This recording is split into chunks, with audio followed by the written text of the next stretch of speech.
In this video, we are going to look at gas. The learning outcomes that I'm going to cover include basic assumptions of kinetic molecular theory of gases for an ideal gas. Second, define gas laws, which include Boyle's law, Charles' law, Avogadro's law. And the third learning outcome, sketch and interpret the graphs of Boyle's and Charles' laws. And the fourth learning outcomes, perform calculations involving gas laws and ideal gas equation. And the last learning outcome, determine molar mass of a volatile liquid using ideal gas equation.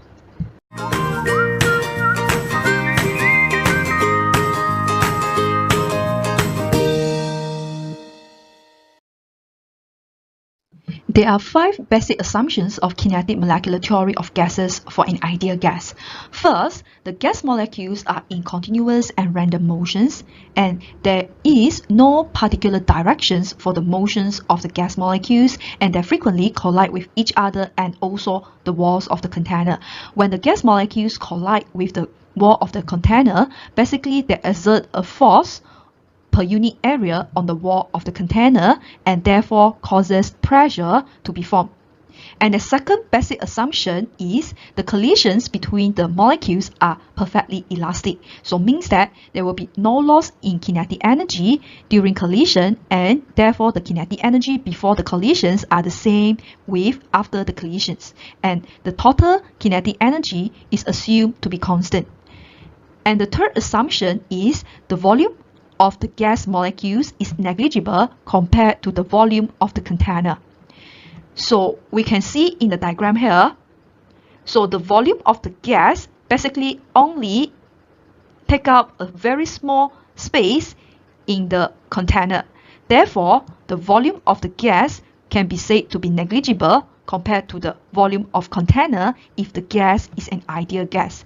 This is because the size of the gas particles are very much smaller compared to the container.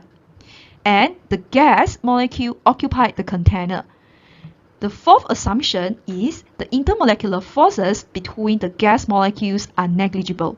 We assume that for ideal gas, there are no intermolecular forces acting between the gas molecule. Therefore, in the fourth assumption, we assume that the intermolecular forces between gas molecules are negligible. The fifth assumption is the average kinetic energy of the gas molecule is directly proportional to its absolute temperature. The absolute temperature here refers to the temperature in Kelvin. So basically, these are the 5 basic assumptions of kinetic molecular theory of gases for an ideal gas. What is an ideal gas? Ideal gas is a gas that obeys all the gas laws perfectly. Basically, there are 4 properties of gas that we can study in the gas laws. The first one is the volume of the gas, and the volume here is referring to the volume where the gas can move freely in the container. And the second property is the absolute temperature of the gas, and the third property is the pressure of the gas, and the fourth is the amount of gas. So the first gas law is Boyle's law. For Boyle's law, we can see from this picture that when the volume of the gas increases, the pressure of the gas decreases. So in Boyle's law, we studied about volume of gas and also pressure of gas. When studied about 2 variables, another 2 variables, which are amount of the gas and also absolute temperature of the gas, must be made constant. And from the diagram, we can see that the volume of gas is inversely proportional to the pressure of the gas. Therefore, Boyle's law can be defined as, at a constant temperature and number of moles of gas, the volume of a gas is inversely proportional to its pressure. Mathematically, we can write the inversely proportional relationship between the volume of a gas with the pressure in this way, provided the number of moles of gas and the absolute temperature of the gas are made constant. From this relationship, then we can also write that the product of the pressure of the gas with the volume of a gas is equal to a constant. And And this gives rise to the first mathematical formula related to the gas law, which is P1V1 equals to P2V2. We can use this formula to do the calculations related to Boyle's law. Graphically, how do we describe the relationship between the volume of gas and the pressure of gas? We know that according to Boyle's law, the volume of gas is inversely proportional to the pressure of the gas. Therefore, if we sketch a graph of volume of gas versus pressure of gas, we should get an inversely proportional graph like this. From the relationship between volume of gas and the pressure of gas, we can also say that the volume of the gas is directly proportional to the reciprocal of the pressure of the gas. Therefore, if we sketch a graph of volume of gas versus reciprocal of the pressure of gas, we should get a directly proportional graph like this. And we know that the multiplications of pressure of gas with the volume of gas is equal to a constant. Therefore, if we want to sketch a graph of multiplications of pressure and the volume of gas versus pressure of gas, we should get a straight line graph of a constant. From the diagram, we can see that as the absolute temperature of a gas increases, the volume of the gas increases, provided the amount of gas and also the pressure of gas are made constant. So basically in Charles' law, we studied about the volume of gas relationship with its absolute temperature. And from the diagram, we can see that as the volume of gas increases, its absolute temperature is expected to increase as well. Therefore, the definitions of Charles' law is at a constant pressure and number of moles of a gas, the volume of gas is directly proportional to its absolute temperature. So this is the relationship between the volume of gas and its absolute temperature, directly proportional, provided the number of moles of gas and its pressure are made constant. From the relationship between volume of gas and its absolute temperature, we can then rewrite that the volume of gas divided with its absolute temperature is equal to a constant. From this, then we can write the second mathematical formula for us to do calculations related to gas law, which is V1 divided with T1 is equal to V2 divided with T2.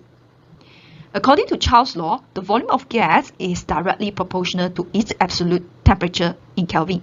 Therefore, if we want to describe this relationship graphically by sketching volume of gas versus temperature in Kelvin graph, we should get a directly proportional graph passing through 0 Kelvin.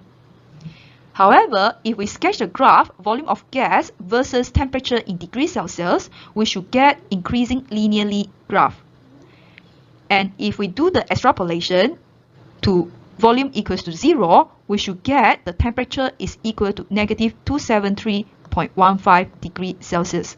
From this, we then can conclude that the absolute zero temperature, 0 Kelvin, is equal to 273.15 degrees Celsius. Therefore, if we want to convert a temperature in degrees Celsius to Kelvin, we need to add 273.15. By combining Boyle's law and Charles' law, we get that the volume of a gas is directly proportional to its absolute temperature and inversely proportional to its pressure. Then we get PV over T is equal to a constant. And then from this, we can get the third mathematical formula to do the calculations related to the gas law, which is P1V1 over T1 equals to P2V2 over T2. From the diagram, we can see that when we inhale, the amount of gas entering the lung increases and therefore the volume of the lung increases. When we exhale, the amount of the gas in the lung decreases and therefore the volume of the lung decreases. So basically, the relationship between the volume of a gas and the amount of gas is given in the Avogadro's law. Avogadro Law defines that at a constant temperature and pressure, the volume of a gas is directly proportional to the amount of the gas present. So the volume of gas is directly proportional to the amount of gas present, provided the temperature and the pressure of the gas are constant.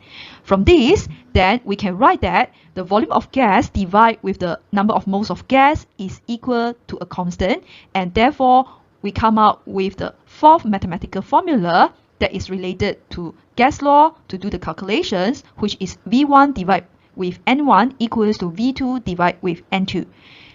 In the Avogadro law, we know that the volume of gas is directly proportional to the number of moles of gas present. Therefore, if we want to sketch the graph of volume of gas versus the number of moles of gas, we should get a directly proportional graph like this.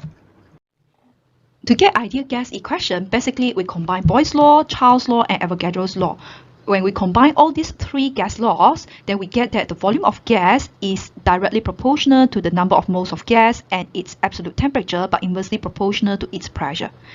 And then we can rewrite it as PV directly proportional to NT, and then mathematically we can rewrite it as PV equals to a constant multiplied with NT. And we can rearrange this equation to give us PV equals to nRT, and this is ideal gas equation. In PV equals to nRT ideal gas equations, R here is the ideal gas constant. It can either be 8.314 joule per mole per Kelvin or 0.08206 liter atm per mole per Kelvin. So in SK 015 chemistry, we are using the R ideal gas constant as 0.08206 liter atm per mole per Kelvin.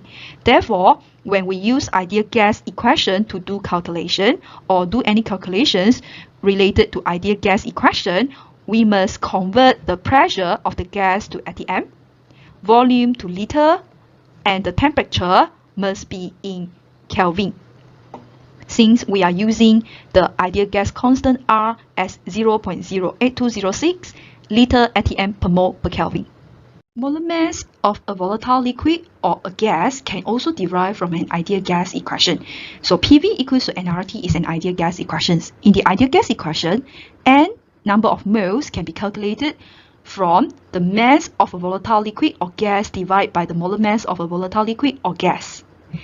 By substituting mass over molar mass into the ideal gas equation, then we get PV equals to mass multiplied by RT divided by molar mass. To get molar mass, we just need to rearrange the equation to get mass multiplied by RT divided with PV to get the molar mass derivations from ideal gas equation, and we can use this equation to do the calculation for the molar mass of a volatile liquid or a gas. Density of an ideal gas or a volatile liquid can also derive from ideal gas equation. So PV equals to nRT is an ideal gas equation. Density is equal to mass over volume. And then in ideal gas equation, N, the number of moles, can be calculated using mass divided by the molar mass of a volatile liquid or ideal gas. Then substituting mass of a molar mass into an ideal gas equation, then we get the expressions PV equals to mass multiplied by RT divided by the molar mass. Then we can rearrange the equation to get mass over volume. To get mass over volume, which is equal to the pressure multiplied by the molar mass divided by the RT. And mass over volume is equal to the density. Therefore, density of a gas or volatile liquid is equal to the pressure multiplied by molar mass divided by RT. So this is the expression for the density that derive from the ideal gas equation. Use this formula to find the density of a gas or volatile liquid. These are the 7 formulas that we get from the gas laws and ideal gas equation. So the first formula is derived from the Boyle's law, second from the Charles' law, and the third one from the Avogadro's law, and the fourth one is the combinations of the Boyle's law and the Charles' law, and the fifth is the ideal gas equation. And for the fifth, because involve ideal gas constant, the pressure must be in atm, volume must be in liter, and then number of moles must be in mole, and the temperature must be in Kelvin. And the sixth formula, the molar mass of a gas or volatile liquid, we derive it from the ideal gas equation. So when we use this equation, we also need to make sure that the pressure is in atm, volume is in liter, mass is in gram, and the temperature and the absolute temperature must be in Kelvin. And the seventh formula is also derived from ideal gas equation. Therefore, when we use the seventh formula, the pressure must also be in atm, the molar mass must be in gram per mole, and the absolute temperature must be in Kelvin. Now we move on to look at how to perform calculations using the seventh formula. So basically, to do the calculations, there are 3 steps to follow through. Step number 1, we just need to list out the information given in the question or get the required information. And then in step number 2, based on the information in the step number 1, we choose an appropriate formula. And in step number 3, we substitute the information that we get in step number 1 into the formula in step number 2 to get the final answer. For example, question number 1. So given 5.25 atm pressure, and then when the gas allowed to expand to the final volume, 12.5 liter, so the pressure dropped to 1.85 atm, so another pressure. So means that the first one is P1, so this one is P2, and this volume is related to P2, therefore is V2, and the question asks us to find the original volume, so this is V1. So basically this is step number 1, we list out all the information that have been given to us in the question. So step number 2, we need to choose an appropriate formula. So based on what we list out, we have P1, V1, V2, and P2. We need to choose an appropriate formula, and the most appropriate formula must be the Boyle's law formula, P1, V1 equals to P2, V2. So this is the formula that we choose. And then step number 3, we just need to substitute the information in step 1 into the formula. So P1 is 5.25 atm. V1, we want to find P2, 1.85 atm. V2 is 12.5 liter. So to find V1, we just need to multiply P2 with V2 and then divide with P1, and that should give us V1 equal to 4.405 liter. So for question number 2, we are being given pressure 850 torr and temperature. So for this chapter, must remember is absolute temperature. So the temperature must be in Kelvin. So the temperature 285 degrees Celsius given, we must convert it to Kelvin. So how to convert it to Kelvin? By add 273.15. Then we should get the temperature in Kelvin as 558.15 Kelvin. And the questions ask, to what temperature in Kelvin must the gas be heated? So you see this one is the first temperature, so it is T1. And the second temperature is the one that we want to find. And the gas is heated to double its pressure. So it means that 850 torr is P1. And P2 basically is 2 times 850 torr.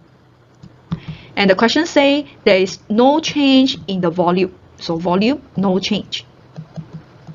So these are the information that are being given to us and we list them out. So this is step number 1. Step number 2, we need to choose an appropriate formula that relate to P1, T1, T2, P2. So the most appropriate formula is the combinations of Boyle's and the Charles law. P1 V1 over T1 equals to P2 V2 over T2. So in step number 3, we can substitute the informations into the formula to calculate the T2. So P1 is 850 torr. V1, no change, so I put V. Over T1 is 858.15 Kelvin. P2 is 2 times P1, so it's 2 times 850 torr. V2, no change in the volume of gas, so it is still V. So T2 is the one that we want to find. So V, we can cancel out. 850 torr, we can cancel out. So to find T2, Basically, we can do cross multiplying. So we just need to multiply 2 with 558.15 Kelvin to give us T2 in Kelvin. And that T2 is equal to 1116.3 Kelvin. But the questions want in degrees Celsius. So how to change the temperature in Kelvin to degrees Celsius? We just need to minus 273.15 to give us the temperature in degrees Celsius as 843.15 degrees Celsius. In question number 3, we have been given volume of oxygen gas, number of moles of oxygen gas, and asked us to find the volume of ozone. And given the reactions is conducted at constant temperature and pressure. So this is step number 1. List out all the information that have been given in the question. So in step number 2, we need to choose an appropriate formula that relate to volume, number of mole, and at constant temperature and pressure. So the most appropriate formula would be the formula that is related to Avogadro's law, because Avogadro's law, we have different volume and number of moles of gas, but at constant temperature and pressure. So the most appropriate formula, therefore, is the Avogadro's law formula. And then, so our V1 here basically is the volume of oxygen, and the N1 here is the number of moles of oxygen, and the V2 that we want to find must be the volume of ozone. And from here, we can see that we do not have N2. N2 must be the number of moles of ozone. So how can we find N2, the number of moles of ozone? We have been given the number of moles of oxygen gas. So this is A. And we want to find the number of moles of ozone. And we know their relationship based on the balanced chemical equation. So to find the number of moles of ozone, we can apply the steps that we have learned in the mole concept subtopic. So to find the number of moles of ozone, we need to know what is the relationship between the oxygen gas and also ozone, and that is given in the balanced chemical equation. From the balanced chemical equation, we can see that 3 mole of oxygen gas will produce 2 moles of ozone. Therefore, 0.5 mole of oxygen gas should produce X mole of ozone. And how to find X? We can apply cross multiplying. So to find X, 0.5 mole of oxygen gas multiplied by 2 moles of ozone, divide by 3 moles of oxygen gas to give us the number of moles of ozone as 0.3333 moles of ozone. After we get the number of moles of ozone, then we can move on to step number 3. Substitute all the information into the formula to find the final answer. Our V1 is 12.2 liter, N1 is 0.5 mole, V2 volume of ozone we want to find, and our N2 is 0.333 mole. To find V2, again we can do cross multiplying. So 12.2 liter multiplied by 0.333 mole divide by 0.5 mole to give us V2 as 8.133 liter. Question number 4 asks us to find the volume of carbon dioxide gas given temperature in degrees Celsius. Must remember in this chapter, the temperature is the absolute temperature. Therefore, if given temperature in degrees Celsius, we must convert it to Kelvin. So 37 degrees Celsius, how to convert it to Kelvin? By adding 273.15, then we get the temperature in Kelvin as 310.15 Kelvin. 1 atm here is the pressure of the gas, and 5.6 gram here is the mass of glucose C6H12O6. So this is step number 1. List out all the information that have been given to us, and based on the information that have been given to us, then in step number 2, we need to choose an appropriate formula. So which formula having pressure of gas, absolute temperature of gas, volume of gas? So that is ideal gas equation. So the most appropriate formula that we can use to find the volume of carbon dioxide gas is the ideal gas equation. To use the ideal gas equation, must remember ideal gas equation is only applied for gas or volatile liquid. And then in the question, the gas that we want to find is the carbon dioxide gas. And this ideal gas equation is very specific. So if the gas is the carbon dioxide gas, means that the pressure here is referring to the carbon dioxide gas pressure, and the volume here is referring to the volume of the carbon dioxide gas, and the number of moles here is referring to the number of moles of the carbon dioxide gas, and the absolute temperature here is also referring to the absolute temperature of the carbon dioxide gas. So based on the information that is been given to us in step 1, we have the pressure of carbon dioxide gas, 1 atm. We want to find the volume of carbon dioxide gas, but we do not have the number of moles of carbon dioxide gas. So how can we find the number of moles of carbon dioxide gas? We have been given the mass of glucose, but we want to find carbon dioxide gas. So how do we find this? So this is related to what you have learned in chapter 1. So if been given A, we want to find B, then we need to use the step that you learned in the mole concept. So step number 1, we need to find the number of moles of A, which is the glucose. How to find the number of moles of glucose? Basically, we use the mass divided by the molar mass of glucose, and that should give us the number of moles of glucose as 0.03111 mole of glucose.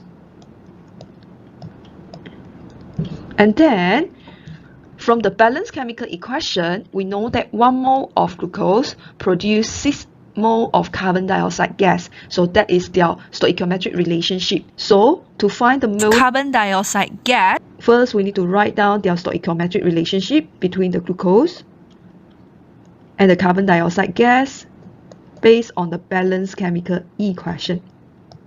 So now we have 0.03111 mole of glucose. That should give us X mole of carbon dioxide gas. To find X, we just need to do cross multiplying. So X is equal to 0.03111 mole of glucose multiply with 6 mole of carbon dioxide divide by 1 mole of glucose to give us the mole of carbon dioxide gas is 0.1867 mole. So after we get the number of moles of carbon dioxide gas, we then can move on to step number 3.